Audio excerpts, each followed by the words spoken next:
Sanibonani bafethu, igama lami Tyra Kid, aka Shukela Gama mfana wasenkwali, dokotela owe-country. Yes, welcome to today's vlog. Ake namhlanje bafethu, I'm sure nizo-enjoya kakhulu le vlog because usuku lude kakhulu. Ningixolele, ifoni yami iyashayeka la, ngisemotweni, sisanda kuphuma manje endlini. Nansi lokhunjana yakithi. Uyibonile ihava yakithi? Yeah, so yes guys, it's gonna be a long one and we are heading to Maboneng right now. Siyokwenza amakhanda, senze photo shoot, sihlangane no makhenika uzosilungisela imoto yethu. As you know ukuthi kade sikwi accident recently, so zama ukuthi silungise imoto yethu. Yeah, so welcome to it. Hope you're gonna enjoy.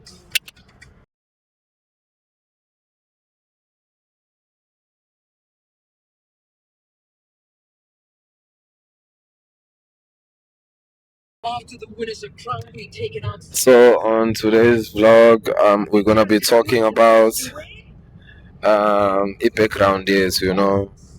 Mbali Wamantu is gonna be telling you all about background yakhe.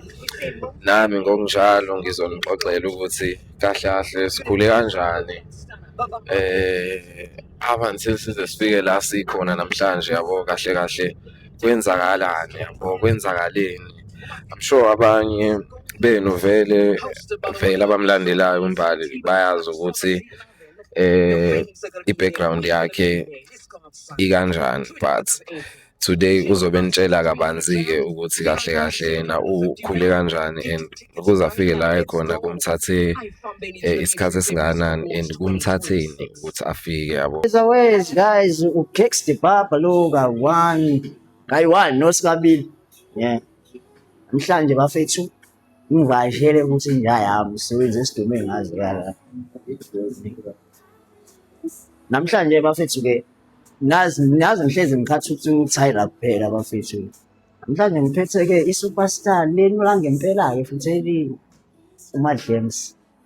Abathi weMadla mina uphumqombothi. Okay, ngicela ukubuza ukuthi usebenzela Nangikhona mfethu isemabonengi 275 Commissioner Street. Mabonengi 275 Commissioner Street. And nakhona even ngiphethe wafika 275 Commissioner Street. Around Mabonengi asikuthi ubani uKex the Baba. I'm famous. Unavailable. Like a brand. Unavailable. Unavailable. Hey, unavailable. Unavailable. Hey, unavailable. Unavailable. Hey, unavailable. Unavailable. Unavailable. Unavailable.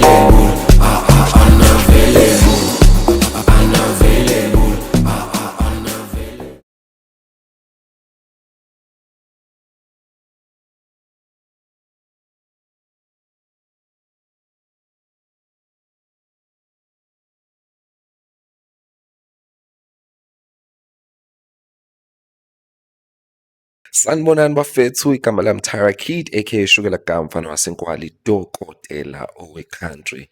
Yes, siqhubeka nevlog bafethu yayizolo, asikwazanga ukuthi siyiqede ngenxa yokuthi besibhizi kakhulu. Yeah, as I've said it on, we're gonna be telling you guys about the background yethu.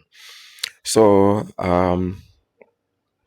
ake ngiqale nje ngaphandle ukuthi sele kude. So, igama lami mina nguBayanda Wakamzimela, but better known as Tyra Kid, Shukela Gama mfana wasenkwali, udokotela owe-country.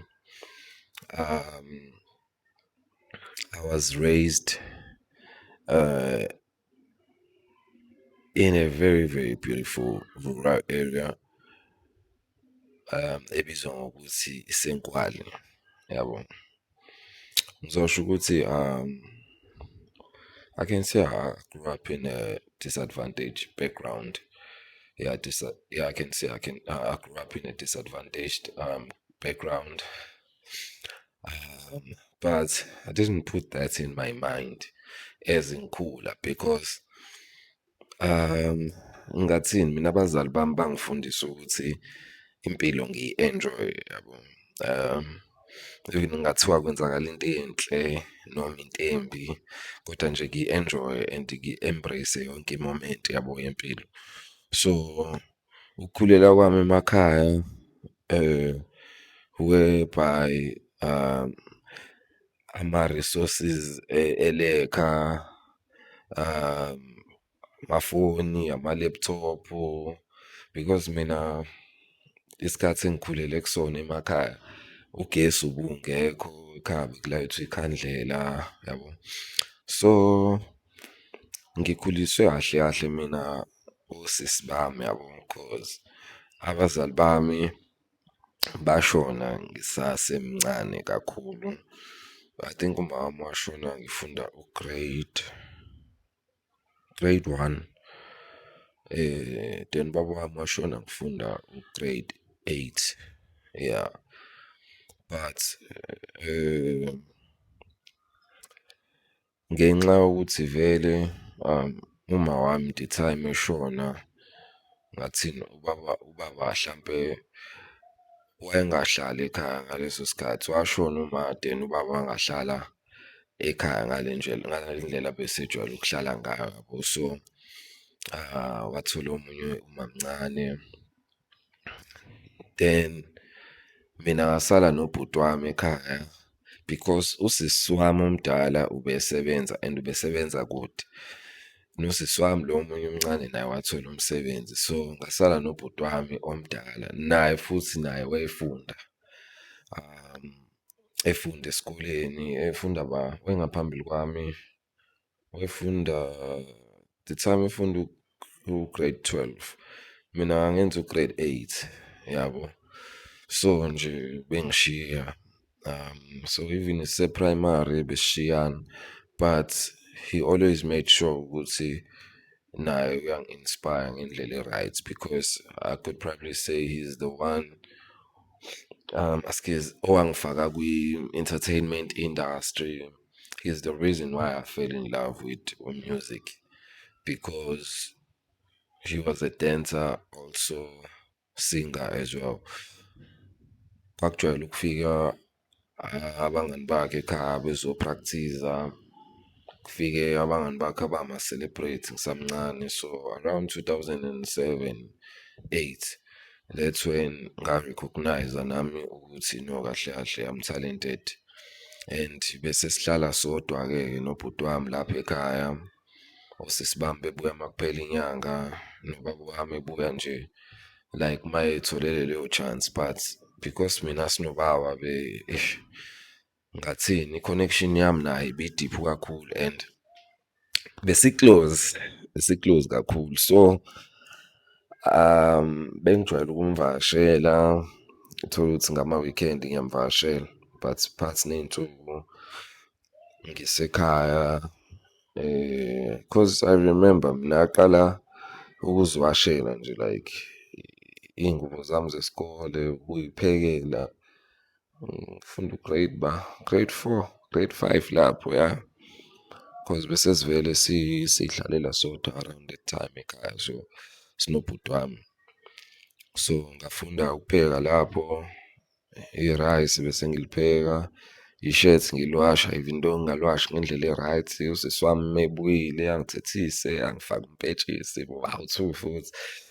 Bewushaya nje umpetshisi blind, because they made sure ukuthi kumele ngikhule ngendlela e-right, ukuthi sesilahlekelwa abazali akusho ukuthi manje sengizozenzela yabo, noma sengizokhula noma ikanjani. So yeah, ngikhulela emakhaya mina bafethu. Even isikole ebengifunda kusona e-primary, Nkwali Primary School, nje isikole sasemakhaya, isiNgisi mewukuthi ungasazi ukuy'fundela wena fethu, uy'bambele ngale nkathi uthisha efundisa. If ukuthi you are willing to know English, or you are willing ukuthi usikhulume, ubufunda ngaleso sikhathi, as well as lezi zinto lezi-ke zama-laptop, computer, lezi zinto lezo uy'fundela wena emakhaya ngalesa sikhathi. ayengekho amakhompyutha sasingenayo, I mean i-access ku-computer or i-internet. Yeah, so ngafunda eNkwali Primary School, from eNkwali ngaya eDayimani Secondary School. Mangifika eDayimani Secondary School ka-grade 8, hhayi ngishonelwe ubaba-ke yabo. Ngenxa yokuthi esikoleni angeke ngize ngisho ukuthi bengihlakaniphile, but bengihlakaniphile ukuthi nje benginganaki futhi yabo. Kungekho umuntu mhlampe engingathini ongigqugquzelayo ukuthi eyi wena you are very smart. If mhlampe you can focus on ukufunda kakhulu uzoba nswempu yabo. So bekuyinto ebengingayinaki. So ngashonelwa ubaba-ke ka-grade 8 ngaphasa, but ngaphasa ngendlela yabo nami engangithokozisanga yabo. So wangibuza-ke u-principal ukuthi hayi bo, awusho wena ama-marks akho, cause ngiyakwazi mfethu ukuthi unswempu esikoleni, indaba manje ehla kanje yabo.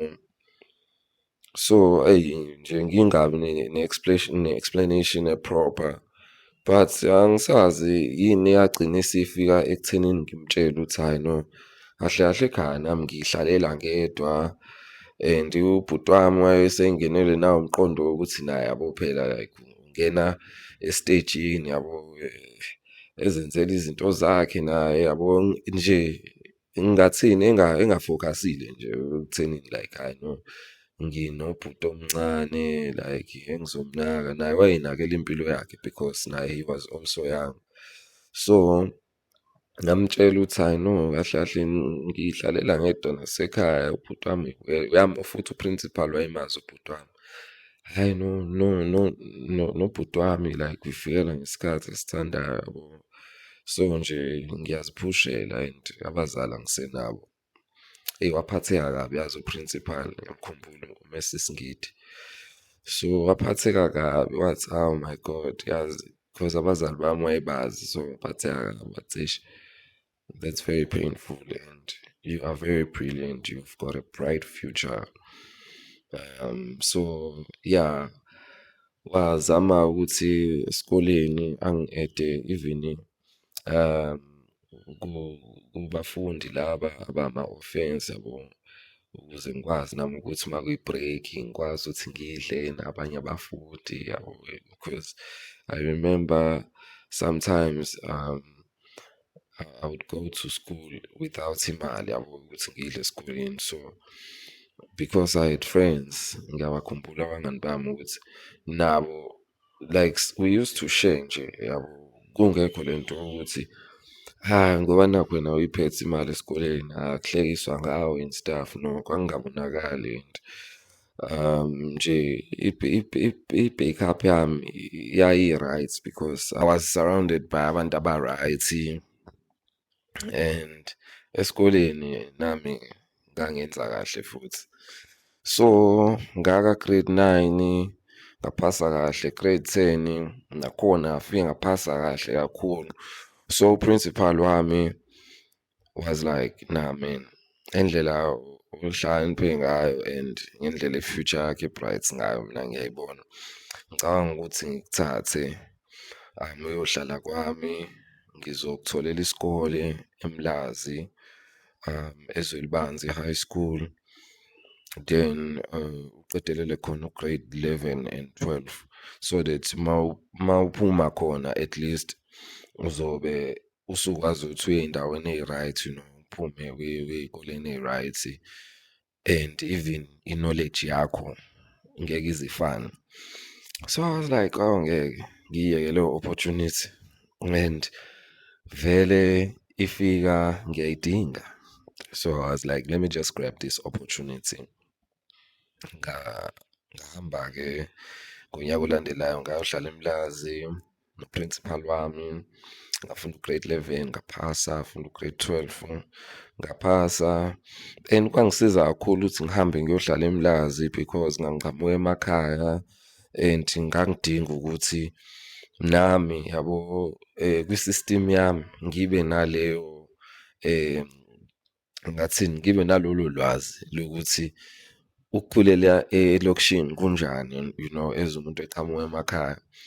And ngaya khona for a reason.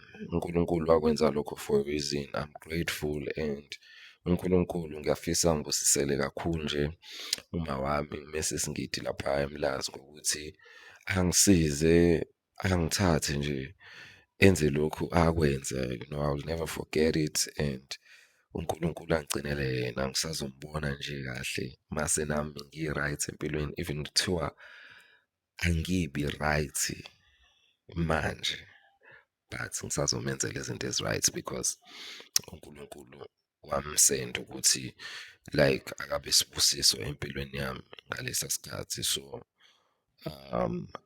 ezingangisho kwangisiza ukuya kwami eMlazi because igama elithi Tyra Kid ngabe mhlawumbe alifikanga, because I remember igama elithi Tyra Kid laqhamuka ngangifunda u-grade 12. So sivakashelwa abelungu base-Scotland, sibafundisa, you know, isiZulu, befunda ama-languages esiwafundayo nathi ngala, so nathi sifunda izinto abazifundayo ngale ko-Scotland. So babejwayele ukuthi bafike nje njalo ngonyaka. Ngaloya nyaka-ke unyaka ka-2012 or 13 bafika-ke nabelungu. Khona omunye umlungu nje esasijwayelene naye sizwana naye wangipha like i-idea because u-music wami wayewuthanda kakhulu. Wathi nje eish, yazi udinga igama elizokwenza ukuthi wonke umuntu, you know, akwazi ukuku-recognize, yabo. It's either white or black or Indians, you know, like kumele nje baku-recognize igama lakho mele limenyezwa. So udinga igama elizokuthatha likubeke laphaya phezulu because nawe uyale kude. So nganginegama mina, I remember lithi BMC. So salishintsha lelo gama because wanginikeza ama-ideas ukuthi no, if you are a creative or you are an artist, you must come up with something unique, you know, every time you must, you know, think out of the box, ungacabangi nje la.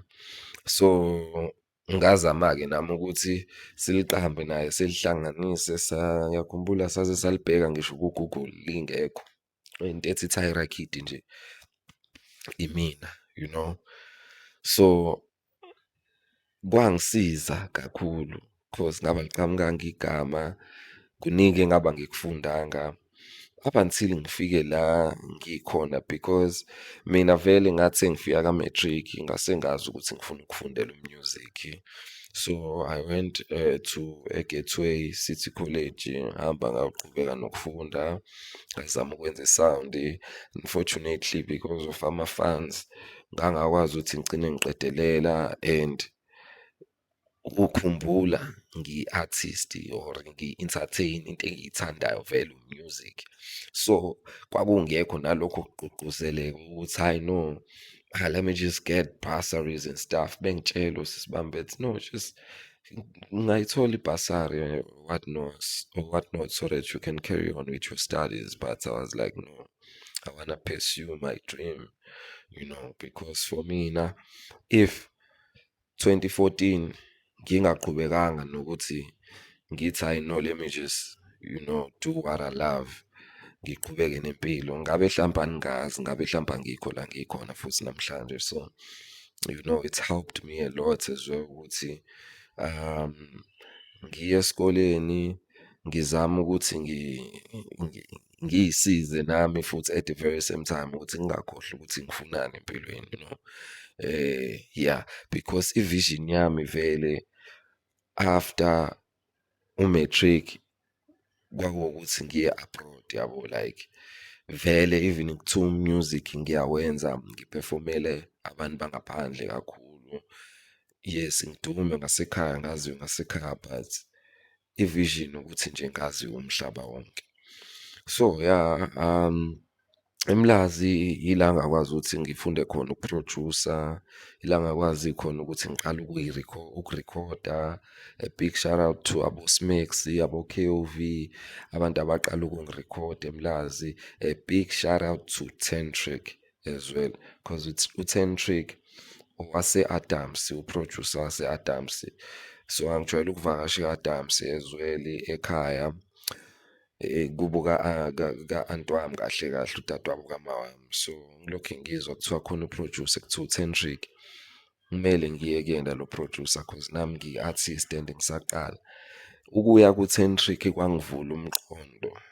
Nanamhlanje izinto angitshela zona, angifundisa zona zisaringa la emqondweni wami because wow, akangiqambelanga amanga, wangitshela nje wathi awukakobi ready number one ukuthi ungarekhoda, but la kwi-entertainment industry akuwona umculo kuphela ongangena ngawo. If uthanda impela ukungena kwi-entertainment, ziningi iy'ndlela zokuthi ungene khona. So funda izinto eziningi until mhlambe uzibone ukuthi u-best kuphi, but umusic wona unswempu kakhulu kuwona and you gonna make it far as well ngumusic.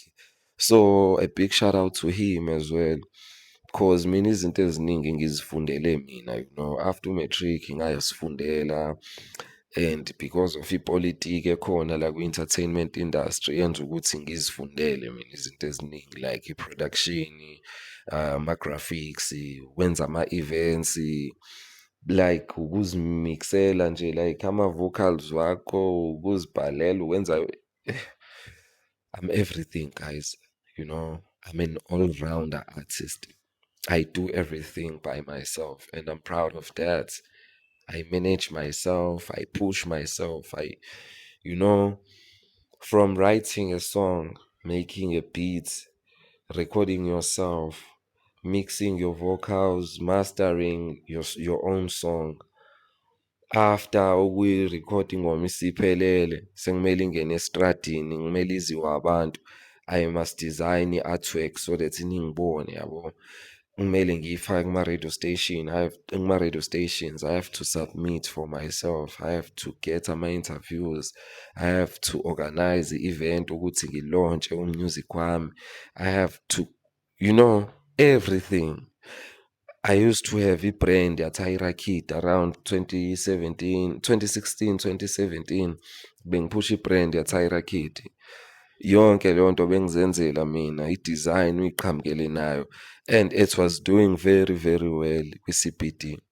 So until ngifike la ngikhona namhlanje, izinto eziningi mina bengizenzela, ngihlangane nama-artist amaningi. I've worked with a lot of artists from eThekwini, Joburg, ngibabhukha, ngibabize befika kuma-events. You know, I've been in the game for quite a long time now, and I'm still at it, I'm still pushing, I'm still enjoying the journey because I believe that uNkulunkulu kukhulu akubekile kimi, and I'm still gonna create change on the planet. So I'm blessed. I'm so blessed, and ngizoba isibusiso esikhulu futhi. Excuse. Ngizoba isibusiso esikhulu as well emhlabeni. Yabo, so yeah, iyona nje i-background yami bafethu. Okunye nokunye mhlampe nisazokwazi-ke uMadlamini naye uzonichazela-ke ukuthi ukhule kanjani, anitshele naye up until la afika khona namhlanje. Thank you very much. Hi guys, this is Mbaliza Madosha. Hi guys, this is Mbaliza Madosha, i-manager of the world. Usisodla imali yakhe angayifebanga usebenzisa ingqondo. So guys, mina igama lami nguHlengiwe KwaDlamini. So isibongo sakaDlamini isekhaya komalume, right? Yeah, ekhaya kuma wami. Ubaba wami owakamchunu. Yeah. So ngikhulele endaweni yaKaMgayi, kaKlaka. Yeah. Ilapho la ngikhulele khona. Abantu bami kanje kaKlaka bayangazi, bengifunda iGubume, ngaqala eMahlaya. Yes, yeah. So kukhona ngesikhathi-ke phela engike ngafunda khona nasekhaya kubaba kaMchunu.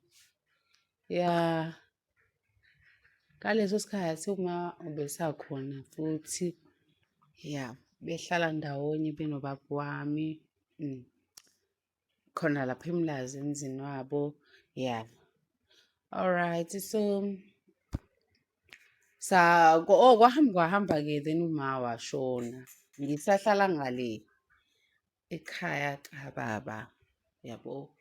Washona uma because that time even nogogo wami ozala uma ubesebenza, yabo, ubengahleli ekhaya. So bengekho umuntu ebengizohlala naye ekhaya, bengekho umuntu, abantu bebebhizi. So yingakho-ke bengihlala ngale kababa. Kwahamba-ke uma washona. Ya, ngangiseyingane-ke nami angikhumbuli kakhulu okuningi, but ngiyakhumbula nje ukuthi ugogo ozala ubaba wangitshela nje ukuthi hamba namhlanje sehamgayi, like then uma ngifika ekhaya kaMgayi, ngafika ekhaya kababa kuseMqanqala ngaseKentetoni, ya. So sathi masifika ekhaya, hayi safika ugogo ozala umama. Ngifica uhleli laphayana, uhleli namakhandlela, like angibize futhi angikhombise uma. Hhayi, ngiyingane-ke vele-ke, like angazi noma ngangingayitshela ukuthi ushonile or what, angazi, but nje wangikhombisa, ngambona nje wayephuma igazi lana emandlebeni nangamakhala, yabo. Angazi-ke ukuthi yini-ke eyamenza nje ukuthi ngesikhathi kuphuma umphefumulo wakhe ikona okwenzeka cause wejuza nje la like. Okay. Hhayi, ngiphume futhi ngihambe ngiyoyidlalela mina nezinye iy'ngane emnyango, ngitshekwe nempilo kanjalo. Kuze kube ukuthi-ke ngosuku-ke lomngcwabo-ke la sengimbona-ke ukuthi hhayi phela umama bakamgodini manje, yabo. Hayi mangiwathi hayi bo, shuthi lo muntu useshonile akasezobuya. That time usisi wami uNonhle wayesagaqa, uNonhle wayengazi lutho-ke, so akabonanga ngisho umanje, akamazi ngisho engamphupha, akamazi ngisho ephupheni njengoba ngisho ukuthi wahamba esagaqa. So wasala-ke wakhuliswa ugogo-ke, ya, uma wakhe ya, sakhuliswa uyena-ke ugogo ekhaya. That time bekhona omalume bami bayi-2, umdala nje nomncane, bese kuba udadewabo abawu-2 futhi nabo, ya.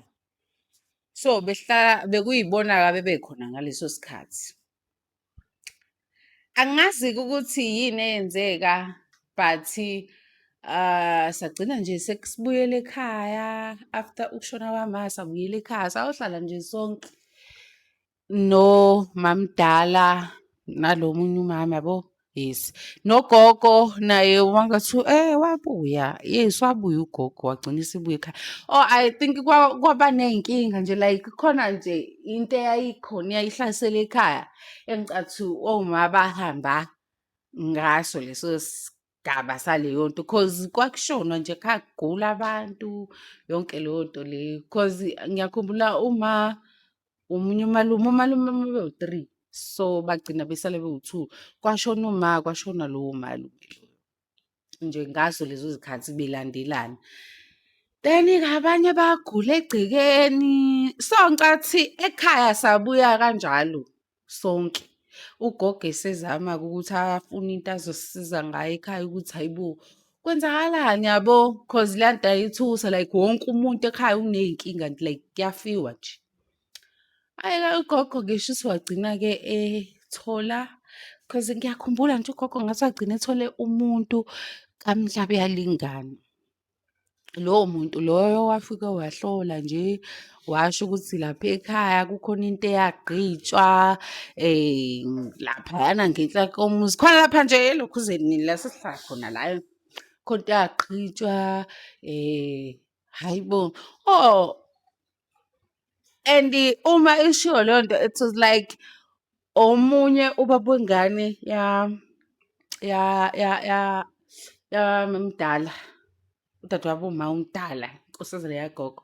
So yashonelwa indoda ubaba wey'ngane zakhe nje eziwu-2 zabafana abawumzala bami. So kwaba yinto ekungazuthi ukushona kwakhe cause naye yena lowo baba washona ebulawa abantu nje khona nje. Kwaba yinto nje lapha endaweni after nje Simi seshonile-ke angani noma shuthi bakhanda isilwane yini cause kwaba yinto engathi into enjalo. Ngani noma bakhanda isilwane yini sagcina-ke sesizoqoqa-ke nabanye abakhona egcekeni njengoba nje ngazuthi abantu bayafa egcekeni ekhaya.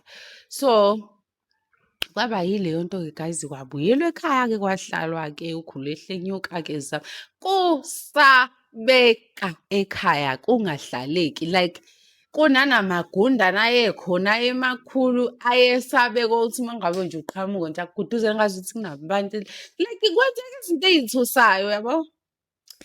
Hhayi ukhulu elizame-ke usizo-ke ngendlela azama ngayo walithola walungisa. Hhayi isimo sangathi siba ngconywana bafethu. Okay sharp impilo yaqhubeka.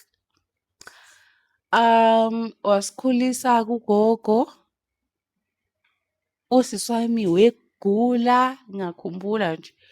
Usisi wami wegula ephathwa isifuba. Ongangokuthi ugogo waze wamise eLoyi Clinic, esibhedlela uwathi angazi. Bamnikeza into yokufutha efutha-ke ethi uma ephefumula boqoyi la. But angathi leyo nto ayivele imphatha, ngiyakhumbula nje ugogo like I think ezinye izinto futhi zesintu mina ngayibona lapho ukuthi ziyasebenza cause ngiyakhumbula yazi ugogo etshela uma eseshonile nje uma engazuthi ukhuluma naye emtshela ukuthi lesi sifo esike enganeni esiphethe uNonhle akahambe naso, ingane nje ingasaphathwa yileso sifo. Usisi wami from lapho akaphindanga waphathwa yisifuba. Saphela nje lapho akaphindanga nje mina uNonhle waphathwa yisifuba and la nto yayingiphatha because umuntu ugaze waphathwa yisifuba ngathi uyafa uvela akuboqoye la le ndawo ihlangane nomqala kanje kuthi. So emva kokuthi ukhulu enze njalo nje waba right uNonhle wakhula nami ngakhula-ke sengifuna la ngasekhaya. Kwaze kwaba ukuthi-ke bafethu angazi la indaba mina ukuthi yanakalaphi sesikhula nje. Ebo izinto nje angazi ukuthi ngizothi zenzeka kanjani. Like kwaqala nje kwaba kwangasuthi angani noma ngizothi kwase kuphinde futhi kuvuka leya nto leya cause kwaqala manje kuba ney'nkinga nje. Okay mina-ke manje mina ngiyaqala nje ekhaya ngahlupha. Ngahamba ngaleso sikhathi ngiyakhumbula umalume wayeqonyiwe ne wayevele-ke kade aqonywa cause wayesenazo ney'ngane-ke yabo. Wayesekhona umfana wakhe yabo lo mdala. So and makushiwo ekhaya vele kuthiwa umalume nomalumekazi baqala ukuthandana kusafundwa isikole shuthi even kwayithina kwangingakoze ukuthi yobakhona nathi safika nje sekujolwa vele umalumekazi yabo. Ngaleso sikhathi-ke phela bebengakokhokhelani next nothing yabo. Kwakusawu-squeeze-a nje oma nani nani. Okay. So njengoba ngisho guys ukuthi kwakusawusikoni-ke womada ne. Okay so izinto la ziqale khona mina nje la ngikhumbula khona izinto ezaqala khona. Sasikhula nje ugogo esikhulisa sifunda isikole. Umalume enomalumekazi right? But ikhona lento engifuna ukuyisho ukuthi into engiyikhumbula kahle. Umalume wayengahlali ekhaya that time. Wayengahlali ekhaya. Esebenza eplazini, wehamba nje ayosebenza eplazini. Abuye ntambama ashiye isikhaftini sakhe. Ngiwasha izitsha mina because imina intombazane umzukulu wayekhona imdala ya. So imina nje engangibhizi ekhaya. So kuyimina nje ngiwasha izitsha ngiyenzela umalume isikhaftini yayibo leyo nto. Ngiphayela umalume isikhaftini ukudla ngakusasa ahambe yena ulalaphi ekhweni lakhe. adlule ekuseni sithatha isikhaftini yaphi eplazini. Okay, cool. Ngizoxoxa nje konke because ngifuna ukuthi understand ukuthi ezinye izinto ziqhamukaphi nanokuthi why mhlambe izinto zenzeka ngendlela ezenzeka ngayo, yabo.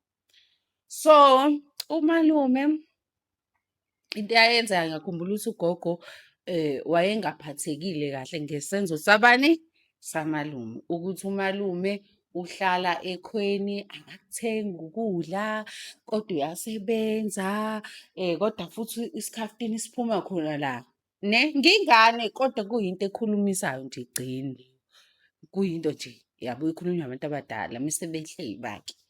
Hayibo, ngiyabo nje nami ngiyibuke lento ukuthi ayikona ngempela umalume uyadla phela la ekhaya and nalo muntu wakho ubuye afike la egcekeni kuhlalo, yabo. So ufanele ngabe uyathenga ukudla ngalo edlala ngesalukazi, yabo. No, kutshekeke nje iphilo nje leyo mpilo leyo. Qhubeke guys isikhathi, hayi kuhambe umalumekazi ajwayele nje ekhaya, yabo, ajwayele ifika esiphekele enzeni ajwayele nje ekhaya khokhelwa next esawusikwiza, right? Okay, aloke efika ekhaya kodwa kukuthi mefika ngoba vele uma wengane uyazi uyangena ekhishini asenzele ukudla and stuff. Oh, kwaya wathola le yesibili-ke manje ingane intombazane because wena ingane yomfana wathola yesibili yentombazane. Yakhula nayo le ngane masikhulile la engaphinde futhi izinto like ngayinothisa khona. Umalumekazi benomalume babenganqeni ukuthenga izinto guys bayibeka endlini yabo, right? Ezimnandi. La igcekeni kunengane. Okay, mina-ke ngangiyingane eyayisikhulile futhi eyayi-understand. Le ngane ke leyo ikhala-ke manje. But usisi wami wayitefa like wesamncane vele. So siyabona ingane yamalume iphuma ney'nto ezimnandi. Like abantu ehlukile nje. Into ozothi umuntu meqhuma nayo ihalele, yabo. Phume nalezo zitayi yohala-ke le yasekhaya. Ayinabazali phela ayinamama. And nobabwethu ngaleso sikhathi leso I think ubaba wesadidisekile umuntu wesilisa phela, right? Izinto-ke ekhaya zazingale ndlela nje ezaziyiyona, yabo. So okay fine, ngiyifunda isikole. Kwafika lesi sigaba-ke se-stage. Ya, ngaqala ngadudana nabangani, ngaqoma nje, yabo. So, kwase kuba khona ingane le nginayo. Ne engingasho ukuthi mhlampeni ngangenza into e-right, no, I think into eyenzekayo nje wonke umuntu ophilayo la emhlabeni uyazi futhi usuke elindele into enjalo ukuthi uma kuwukuthi ukhulisa umuntu intombazane umfana usuke elindele nje, yabo.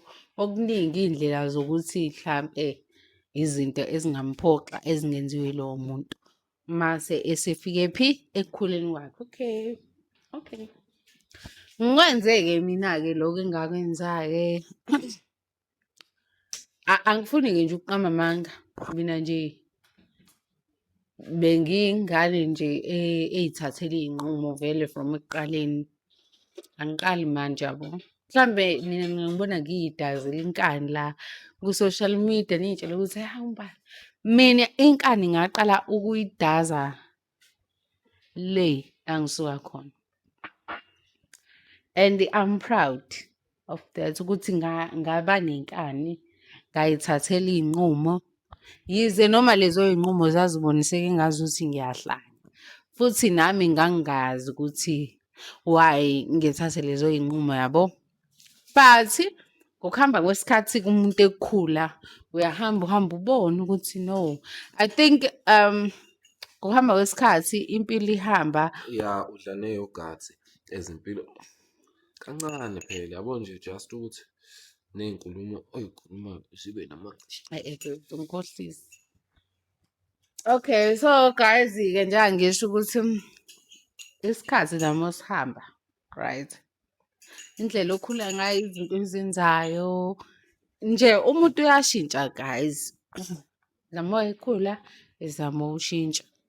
Okay, so nami ekukhuleni kwami-ke ngiqalile ngashintsha ngenza izinto ekhaya bebengayi-understand kusho ukuthi right. Okay. But nami angeke ngize ngisho ukuthi ngangiyenziswa yini yonke into engangiyenza ngazi, but yayenzeka-ke ke okay fine. Kwadlula-ke lapho ngakhulunywa ekhaya cause mina ngangiy'hlalela kangane yami nje. And like ngize ngiyicabange guys lento phela kuyaye kuthiwa ngokwesintu into iyaziphinda right. So mina ngize ngingazi noma mhlambe kwase kuziphinda into eyakuyenzeka kubazali bami ngami angazi, but uNkulunkulu-ke kuphela-ke owaziyo. Okay, ekhaya-ke ngawumuntu omubi ongezwa ongalaleli nani nani. Okay fine, ngaqhubeka futhi ngenza izinto ngaleyo ndlela-ke leyo, but ekhaya angiloye ngibuya yabo, cause ngase ngihambile njengoba ngishilo ukuthi mina ngavele ngahamba ngayoyihlalela nje le kamntanami. Angazi why but ngangihlala khona and ngangihleli kahle. Yiloko nje kungakusho ukuthi khona ngangihlala kahle kunasekhaya yabo. So ngahlala khona ngaze ngaba nomntwana wami, ngamkhulisa ngihlala khona. Kwahamba ubaba njengoba kade ngishilo ukuthi ubaba I think wadidiswa izinto indlela ezenzeka ngayo like yeah. So kwahamba ubaba saxhumana yabo, sakhuluma njengengane yakhe endala. Ngagcina sengiza kuyena eThekwini la eMlazi-ke cause vele bese ey'hlalela nje. So ngeze eMlazi ngazohlala naye. Sorry. So ilapho-ke le ngaqala khona ukuhlala naye ubaba. Nakhona ngihleli naye ubaba ekhaya bebengamthandisisi nje. Iy'nkulumo zabo angazi bethi kushuthi ubengasondli since kushuthi kwahamba uma yabo. And leyo nto leyo angeke ngize ngiqambe amanga ngithi ngayithanda noma yangichaza. Ngisho ngathiwa wayekade enjalo ubaba engondle kodwa sasingekho isidingo noma isizathu sokuthi baloke bemkhoma bemxinela ekhoneni because loya muntu washonelwa umuntu ayethembele kuyena. Ukubani okuwuma ne owayembonisa like kuningi nje ayekwenza uma ekhona empilweni yakhe ubaba. So uma esengasekho ubaba vele yiko ngithi kunina wadidiseka emqondweni yabo. Sasingekho-ke bona isidingo sokuthi bazonde ubaba bamzondele lezo zinto. Kwakufanele ukuthi la ebheda khona bambuyise, but-ke ngokuthi vele kushuthi babevele bengamfuni ubaba yabo. Babevele bengamthandi, so this is why babelwa bekulwisa ukuthi mina ngiyakubaba engangikhulisanga wara story nje. But-ke njengoba ngisho ukuthi mina ngumuntu onenkani owenza izinto ngendlela yakhe. Mina angimanganandaba nayo yonke le nto ababeyikhuluma ekhaya ukuthi ubaba wangikhulisanga and stuff. But mina ngangijatshuliswa uthando ubaba ayenginika lona, webahlula-ke bona. Kwakuboniseka nje ukuthi ubaba uyangizala yabo. Uthando ayenginika lona kwakukhombisa ukuthi uwumzali wami. Ubaba ubengithanda mina ngisho nginamaphutha ami yabo. Engibona ukuthi no ngiyabheda kodwa bengakaze asho ukuthi akangifuni ekhaya noma angisho ngamazwi angasile. Lezi zinto ebezenziwa ibona abantu basekhaya engikhuliswe yibona. So engicabanga ukuthi iyona into egcine seyingenza ukuthi ngi-choose-e ubaba wami. Cause njengoba ngisho ukuthi ubaba mina ubaba like bengithi noma ngibheda ngenza into e-wrong ahlale phansi nami angigive yabo. Angitshela ukuthi hhayi kodwa yabo hle ngiwela kanje kanje. Abantu basekhaya bebehlangana guys bekhulume ngawe bahlebe. ukuthi wena ukuthi wena like engathi manje uwumuntu omdala like angikazi mina leya nto leya bengazi ziba izitha zami so leyo nto leyo ibingenza ukuthi ngingakwazi ukuhlala nabo ya beyingenza ukuthi ngingakwazi nje ukuhlala nabo so kwahamba nobaba naye waqala manje wangathi uyangishintshela mina yabo mina-ke waqala manje ubaba naye hamba engathi uyangishintshela koda nakhona ekungishintsheleni kwakhe ukuthi nje ubaba njengisho wawumuntu onothando noma kwakwenzeka nje ngale ndlela okwakwenzeka ngayo kodwa yebuye Nkosi yami ngimbone ukuthi no yazini kuyasho ukuthi uyangizala ne so ya-ke guys kwahamba ngahlala naye leso sikhathi engihlalile naye ngabuye ngahamba futhi nami sengixakekile cause ngiyakhumbula ukuthi ngathola umsebenzi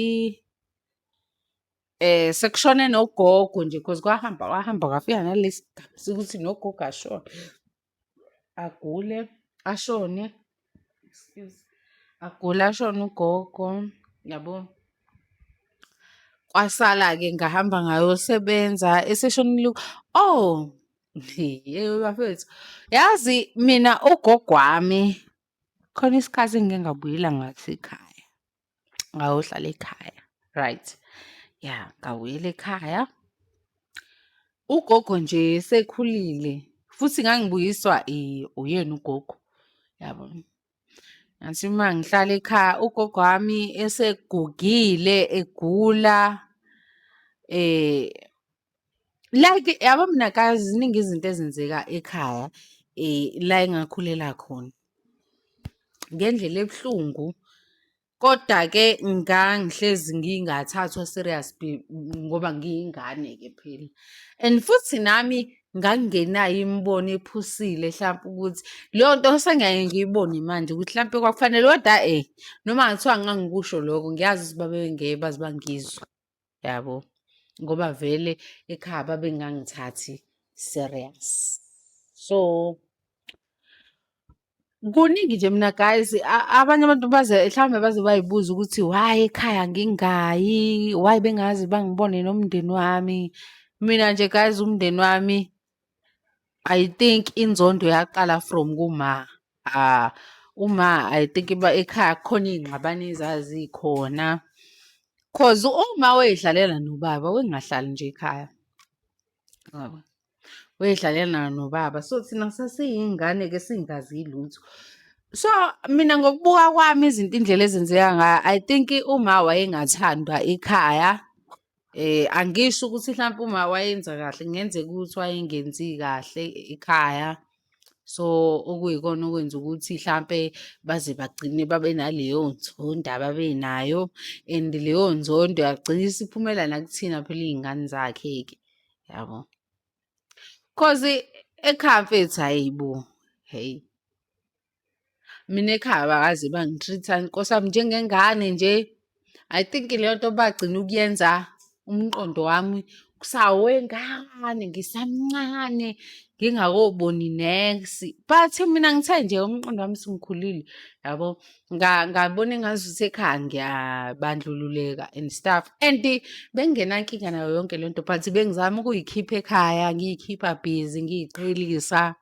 ngingenankinga nabo uma ngibuya ngifike ekhaya it's not like bengifika hlampe ngibazonde or ngibahlinele no impilo ibiqhubeka nje yabo kuwukuthi-ke kwahamba-ke njengangisho ukuthi ugogo kuye kwashada kwafika isikhathi sokuthi umalumekazi ashade nomalume phela mina ngangingekho-ke futhi emshadweni wabo kumshado wabo ngangihleli kangane yami ngezwa futhi ukuthi bayashada kodwa angithandanga yabo ukuya emshadweni angazi why I think izinto zazilwa spiritual angazi mina ekhaya ukuthi kwenzakalani kodwa I think ikhona into wrong ngomndeni wami yabo I think ikhona into wrong and ayiqalanga hlampe manje kuthina but into nje eyaqala nje dala singakokwazi nokuthi seke sibe khona so leyo nto leyo manje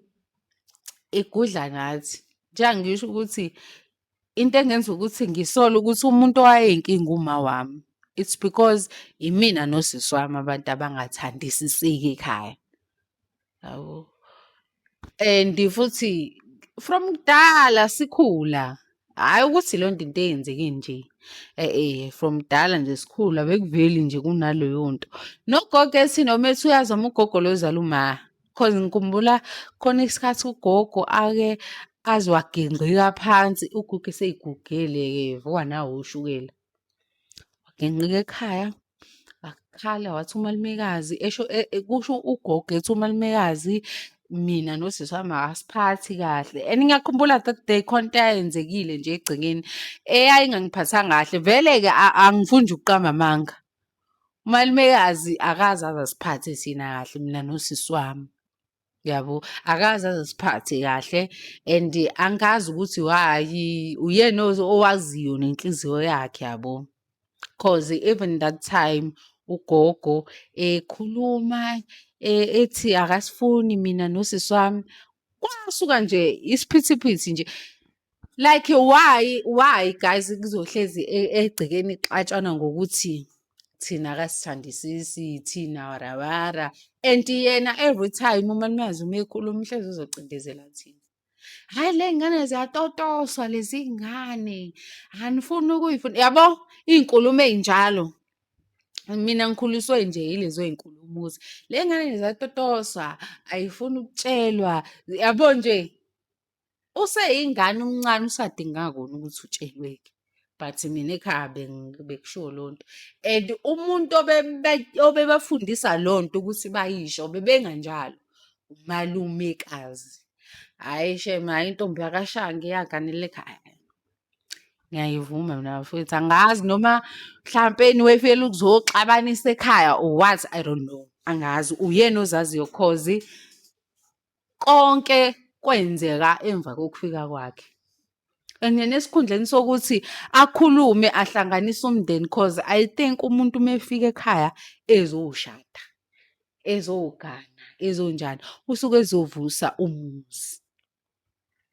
Yabo, abagodli ngisho abanamaphutha abafake la ekhwapheni akhulume kahle nabo abatshela ukuthi mntanami akwenziwa kanje kwenziwa kanje ngoba yini kahle kahle awubhidlizi uyakha. Yabo, but mina umalumekazi nje ngizokusho okugcwala umlomo ukuthi wawubhidlizi wasekhaya umuzi. Namhlanje silana, namhlanje asinamndeni, namhlanje abantu bayabuza iphi imindeni ikhona. Mina nginomalume nomamdala. Yezwa, nginomzala iy'ngane zabo. And udadewabo uma omunye cause bawu-3 like umamdala bese kuba uma omunye omncane nalo mdala bese kuba umalume bese kuba lo malume omncane. Ne? Kubona bonke ba-against thina. From kudala like guys ngike ngikhohlwe ngiwa ngivuka nogogo egula esegugile ephethwe i-stroke ngimshidabisa ngimchatha egule engekho right. But umalumekazi umamdala wayesebenza-ke empangeni engahlali ekhaya efika makuphela inyanga. But umalumekazi wayenganqendi ukufonela umamdala empangeni athi mina ngimnaka umama. Like ngaleso sikhathi leyo nto ngangingayiboni-ke but ngiyibone manje sengimdala ngiyibuza into eyodwa ukuthi kanti umalumekazi wezonzani ekhaya.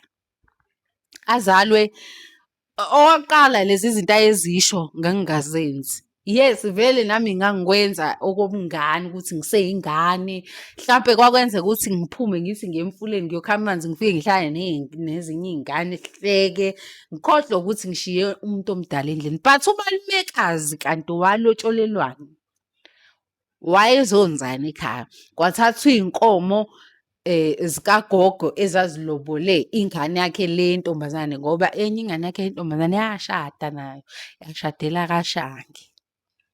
Kwasala le endala nomalume nomalumekazi. Ne? Lezi iy'nkomo ezalobola umalumekazi yilezi ezalobola indodakazi yagogo. So umbuzo wami uthi kanti welotsholelwani lo muntu ozophinde futhi ahluleke ukunaka umuzi lo efanele ukuthi awuvuse, lo alotshelela ukuthi azowuvusa. Uyabo? So nje mina kazi into engingayisho nguwumuntu nenkosi yami oyikhulele kabuhlungu, ngicindezelwa, ngihlukumezekile nje mina Jesu ngihlukumezekile wema. Ngihlukunyezwa futhi abantu basekhaya. Yabo? Bekhuluma izinto abebeyikhuluma and futhi cha angibazondi ngalokho, it's not like ngiyabazonda cha, but nje namanje yabo ngihlezi ngizwa nje abantu bekhuluma. Khona la isikhathi sike safika usisi wami wakhuluma ngami on social media, wenza u-live ne, wakhuluma ngami washo izinto azisho ethi mina ngake ngakepitana ubani. Nje abanye bayakhumbula and nami bona ukuthi ngayithulela angishongo lutho. Yazi why ngathula? It's because mina ngi-proud ngami nangayo yonke into engiyenzile nengidlule kuyona. Kodwa ngizokutshela ukuthi angikaze ngidayise ngomzimba. Okungcono ngangincama kona ukuthi ngiqome lowo muntu engimqomayo, ngijole naye, anginakekele njengomuntu wakhe. Yabo leyo nto leyo. Nakhona uzonginakekela ngoba ethanda, not ukuthi mina sengizothi wena nginake, no, uzonginakekela ngoba ethanda. So usisi wami lezo zinto ayezisho uqinisile. Mina vele ekhaya kushiwo njalo kuthiwa ngihloniphe and I don't care. Because ngiyazazi ukuthi hhayi ukuthi angihloniphi, it's just that iqiniso ngiyalimela, yabo. Iqiniso nje ngiwumuntu olithandayo iqiniso bese futhi ngiyalimela. Angithandi ukuthi into fethu uthi ngabe nje sithi siyakhuluma silungisa into siyilungisa ngamanga. Into uma uthi sifuna ukuyilungisa funeka siyilungise ngeqiniso. So ngilo umuntu onjalo-ke mina futhi iyonto eyenza ukuthi ekhaya bangizonde and anginandaba. So naye kusisi wami ngihla ekhuluma lezo zinto, esho lezo zinto, ngizama ukunenzela i-clue ukuthi why esho lezo zinto. Yabo, into ekhona vele mina vele ngizikhulele emahlangeni, ngami ngikhuliswa abantu, imindeni yabantu. Kuningi nje mina guys okwenzekile empilweni yami, but sekumele nikwazi angikhuliswanga mina umndeni wami, ngikhulele ngaphandle. Ngami ngikhuliswa abantu, ngihambe ngihlala, ukhona umndeni wami.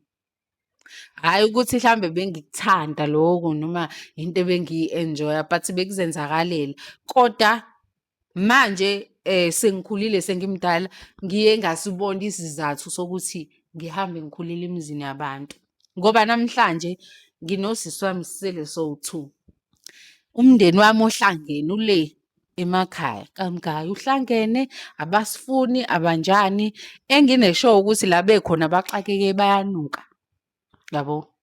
Kodwa ngenxa yokuthi-ke vele phela bayitshela ukuthi ba-right, yebo, angeke bazi basho lutho. Mina uNkulunkulu ukubekezela kwami ngehla ngenyuka, ngiwa ngivuka zinginetha. Namhlanje uNkulunkulu uyangibusisa and futhi uyangitshela la ukuthi usazongibusisa. Igama le-manager of the world, igama lami lelo engaliphiwa uNkulunkulu wami, isithunywa sami nedlozi lami abakithi abangasekho. Bangitshela bathi mina ngiyi-manager of the world ngoba mina la engiyofika khona, la engiyothinta khona, ngisho ngathiwa bekufungiwe kwathiwa ngeke kuze kulunge, ngisho ngathiwa bekufungiwe ukuthi ngeke kuze kwenzeke, kodwa mese kufike mina kuzokwenzeka ngoba kunento engiyiphiwe, kunento engiyimbathisiwe. Angizanga ku-social media ngoba ngizele ukuzonidansela ngidle isinemfu lesi eningibona ngisidlala ku-social media ngenzeni, cha. But kunezinto engizonifundisa zona ngempilo, yabo. Nangezinto ezenzeka empilweni yami nje, umnzima engibuthwalayo engibhekana nabo. Ingoba kufanele ukuthi nina ningibuke bese nithatha isifundo kulezo zinto lezo. Ngoba mina ngiyi-manager yomhlaba. Izinto ezinzima zisazongehlela. Kuningi okusazongienzela, okusazokwenzeka kumina Koda akukho okuzokunyakazisa yabo. Ngizohlezi ngimile kanje. Zizokwenzeka nje njengoba nibone ngiqike sigingele moto, akekho olimalile, akekho benani.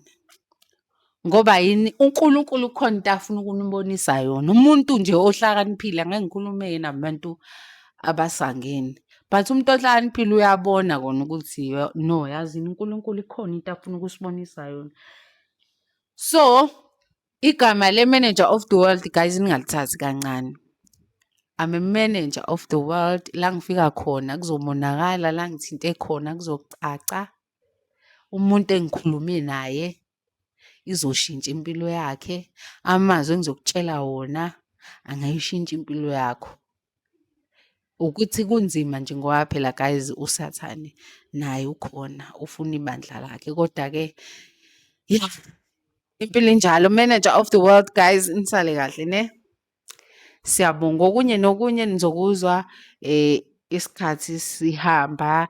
Nami ngine-page lami engilivulile engizobe ngifundisa ngalo abantu ngempilo ukuthi kunzima-ke lento engifuna ukuyenza kulela page akuyona into elula kodwa ngizoyenza. Yabo ngizozincenga. Kade futhi kwafanele ukuthi ngabe kade ngayenza kodwa njengoba ngisho ukuthi akukho lula kodwa ngizozincenga kancane kancane kuyoze kulunge. Ngizoze ngibe yilento ekufanele ngibe yona. Yabo. Manager of the world.